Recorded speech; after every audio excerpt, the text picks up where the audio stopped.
E aí, pessoal, segue a discussão, os bastidores seguem se mexendo e chegou a vez também de Duda Cref entrar em cena. Você vai entender como. César Cidade Dias falando de Grêmio aqui no YouTube, papo de gremista para gremista.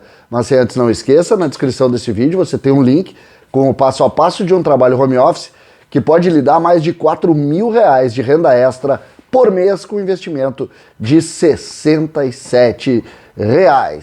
Gente, é importante, entre no link e entenda um pouco mais da atividade. O que a gente pode falar do ambiente? Tá turbulento, a gente sabe, o Grêmio tá realizando agora pela manhã o último treino, daqui a pouco sai a lista de relacionados, nós vamos fazer um vídeo sobre isso, mas aqui eu tô trazendo um conteúdo em cima do que disse Duda Cref, ex-presidente do Grêmio, vice-presidente de futebol há pouquíssimo tempo atrás e que conhece como ninguém o ambiente interno do Grêmio. Como ninguém. Talvez seja o grande nome histórico do Grêmio neste momento, porque Duda Cref é filho do patrono, nasceu dentro do ambiente do Grêmio, conhece as pessoas e fez também as suas ponderações, e eu quero colocar ponto a ponto aqui, porque essas ponderações, elas obrigatoriamente podem ser refletidas em muitas situações, inclusive no campo de jogo. Você vai entender por quê. O Duda, quando perguntado, ele deu uma entrevista, conversou com ele o Sérgio Buás, conversou com ele o Matheus Dávila, a equipe da Band toda envolvida na entrevista com ele, Taigor Jank, JB Filho, e você vai entender basicamente o que disse Duda Cref. Sobre a avaliação do momento.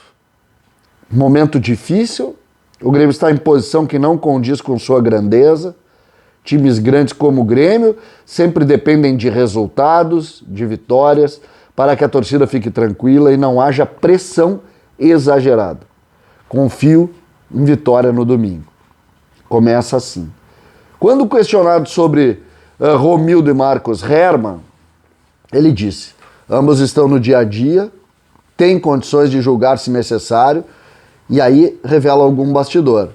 Segundo Marcos Herrmann, o trabalho do dia a dia é muito bom, os jogadores estão satisfeitos, os treinos são muito bons, o trabalho é de qualidade e o treinador está muito bem. Eles julgam assim, para o treinador continuar. Repetindo, eles julgam assim. Eles falam na continuidade do treinador.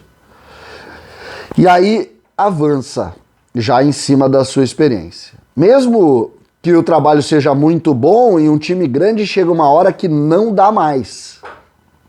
Não podemos perder em todas as rodadas. Ou seja, também corrobora com o sentimento do torcedor e coloca uma pitada de pressão. Coloca uma pitada de pressão.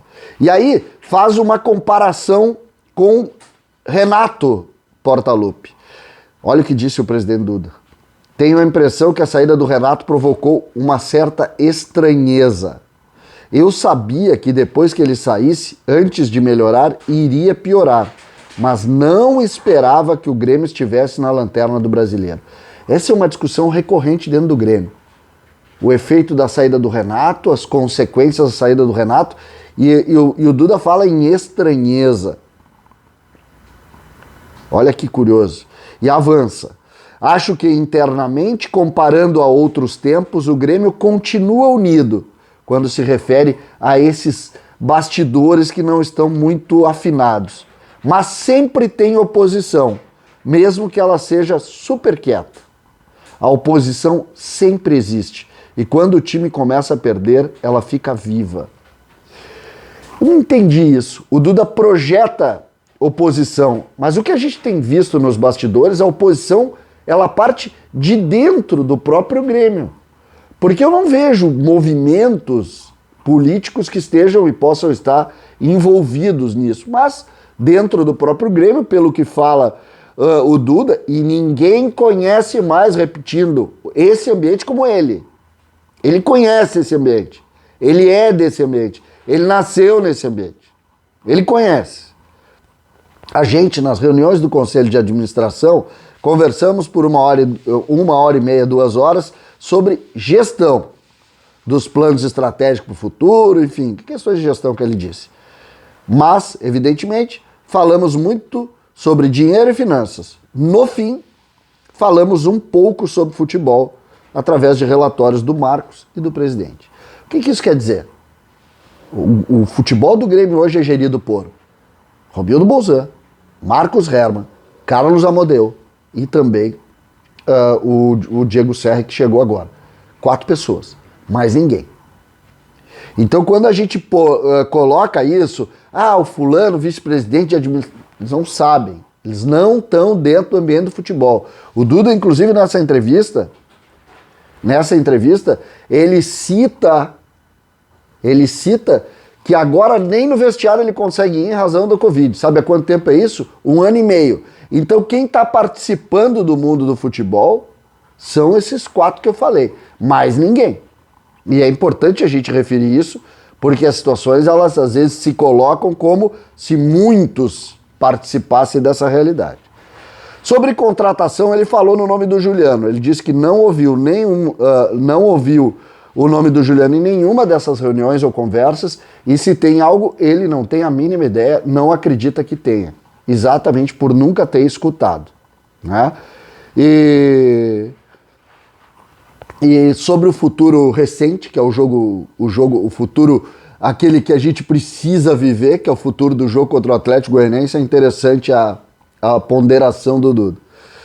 E o seu jeito simples até de se manifestar nessas questões. Ele diz, se o Grêmio ganhar do Atlético Goianiense, alguém abraçará o trabalho do Thiago Nunes? E ele diz, acredito que sim. A intenção é justamente essa, pois há uma convicção, olha só, no Romildo, no Marcos e no Amodeu, lembram que eu falei sobre quem comanda, que o Thiago Nunes é bom treinador. Se ganhar domingo, pela convicção dessas pessoas, nós vamos embalar. Essa é a posição de um vice-presidente, com a experiência de ter sido presidente, com a experiência de ter passado recentemente 2 anos no vestiário e que tem essa visão. Por que eu fiz questão de trazer isso no sábado pela manhã? Porque esse é o sentimento do ambiente forte político do Grêmio. O Grêmio acredita que com uma vitória com o Atlético, o Thiago cresce internamente e o ambiente se faz e se molda por ele. E a partir daí o Grêmio pode buscar outro caminho. Mas Duda Crefft, vocês aqui, é longa a entrevista, eu falei todos os pontos, Duda Crefft coloca aqui também que em caso de derrota, sem vitória, não tem convicção. Fechando muito com o que pensa o presidente Romildo. Olha, muito conteúdo para vocês, achei bem legal a gente poder conversar sobre isso, e sempre é bom a gente botar a experiência, botar a leitura de quem vive o Grêmio, de quem está dentro do Grêmio, de quem conhece o Grêmio, para que o torcedor também tenha uma ideia mais geral do que acontece nos bastidores, e não só ficar perdendo em narrativa ou grupos de WhatsApp. César Cidade Dias falando de Grêmio aqui no YouTube.